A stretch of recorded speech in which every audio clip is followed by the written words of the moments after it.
celebration, Simcha, Simcha, celebration of life. Hello, welcome to Simcha, a celebration of life. I'm Nikki Wallman. The Old New Synagogue, or Old New Shul, is now the oldest site in the Jewish town of Prague and the oldest surviving synagogue in Europe. Because the Old New Synagogue was used as the main shul for the Jewish community, many prominent figures were active as rabbis here, one of them being Rabbi Yehuda ben Bezalel Low of Prague, also known as the Maharal. He was one of the outstanding Jewish minds of the 16th century, held in great esteem by his contemporaries, and had a profound impact on all streams of Judaism.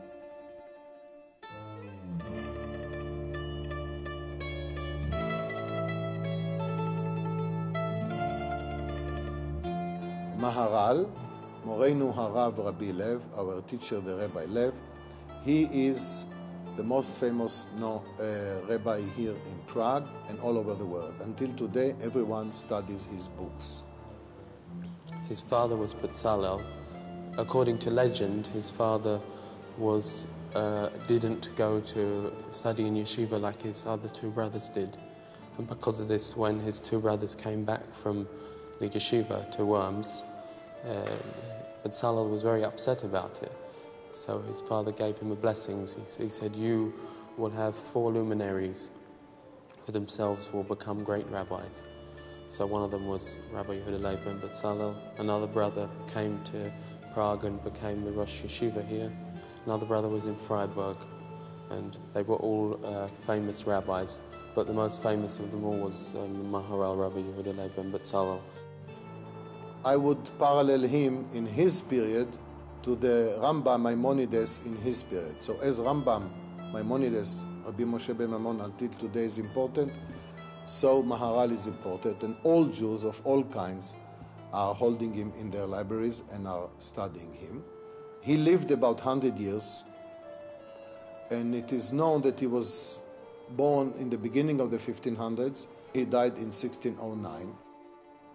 But as a rabbi, he did not want so much to be the rabbi here, because he was a private man, he was rich enough, he did not need people to be his owners.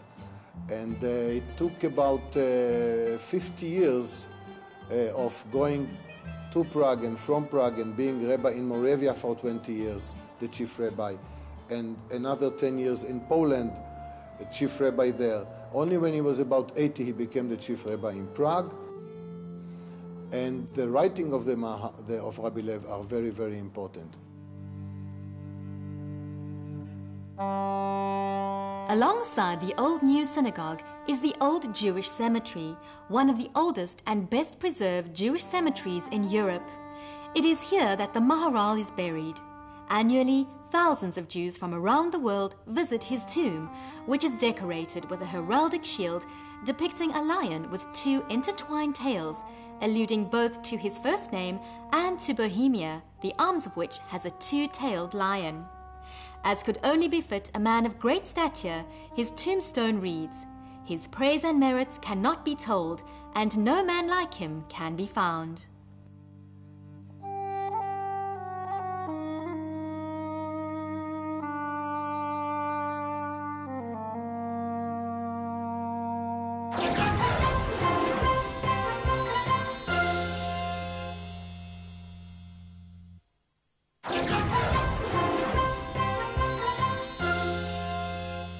The Maharal of Prague was a staunch leader of his community and became the hero of many legends in which he appears as a defender of Prague Jewry assisted by a golem, which he is claimed to have spiritually manifested out of clay from the banks of the Vltava River and given life to by placing sacred writings in his mouth.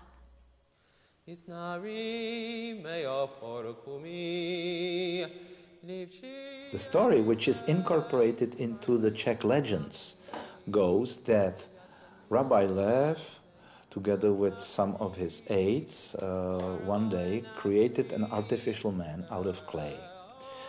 And he was putting him to life by inserting a parchment into his mouth with the secret name of God, so-called Shem. Shem HaMaforash, it's called in Hebrew. And the Shem was enlivening the creature. But he was serving Rabbi Leuf's family, but also the ghetto.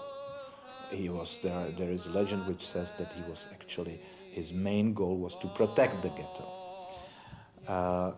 But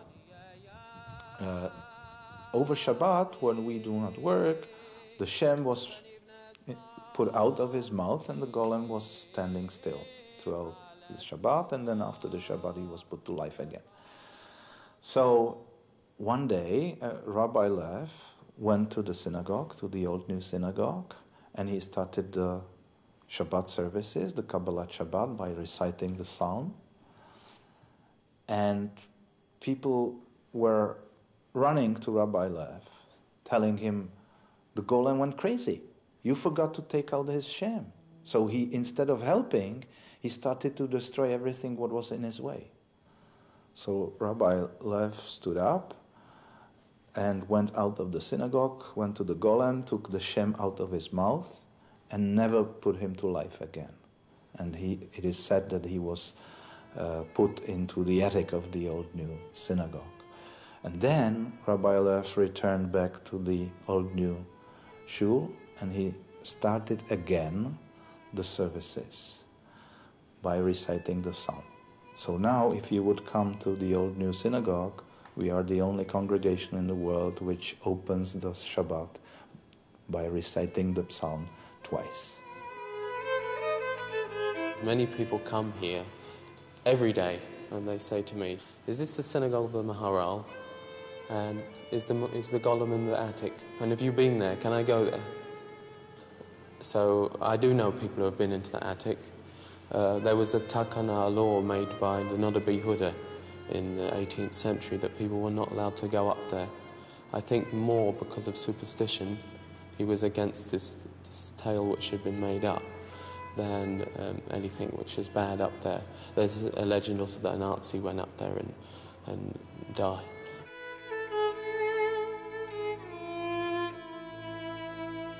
The Old New Synagogue was built in 1270.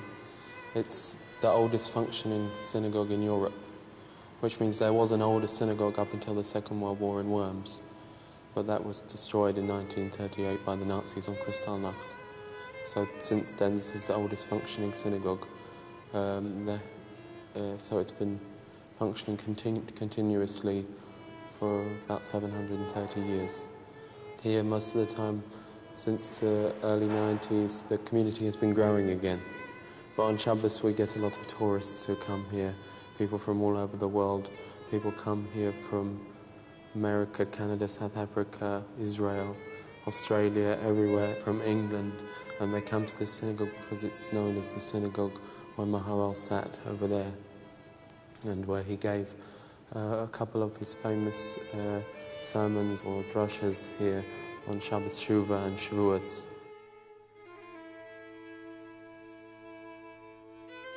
The Old New Shul is the oldest surviving example of the medieval twin-nave type of synagogue. It is an oblong structure with a large saddle roof.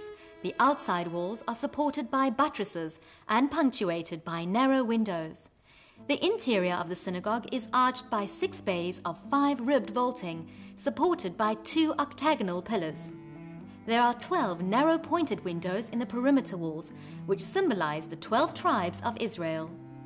The center of the main hall is occupied by a raised platform, the bima, which is separated from the surrounding space by a late Gothic grille.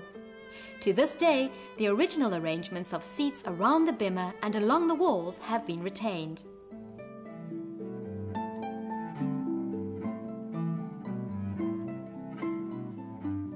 The Torah scrolls are kept in the Holy Ark, the Aron Kodesh, covered by an embroidered curtain and an upper valance which are adorned with traditional Jewish symbols representing the temple in Jerusalem. To the right of the Ark is a stone prayer desk at which the cantor stands when conducting the services. The spiritual aspect of the synagogue interior is highlighted by Hebrew inscriptions and verse abbreviations on the walls. These verses remind the congregation of the presence of God and help them to concentrate on prayer. The interior decoration of the shul is complemented by a high banner dating back to the 15th century, which symbolizes the prominent status of the Prague Jewish community. The beautiful bronze chandeliers date from the 17th and 18th centuries, as well as the bronze sconces hanging on the walls. The main building is surrounded by low annexes on 3 sides that serve as a vestibule and naves for women. The walls of the women's section have narrow apertures opening onto the main hall of the synagogue to enable women to participate in services. 2 early Baroque money boxes in the vestibule are said to have been used for the depositing of Jewish taxes gathered here for the entire kingdom.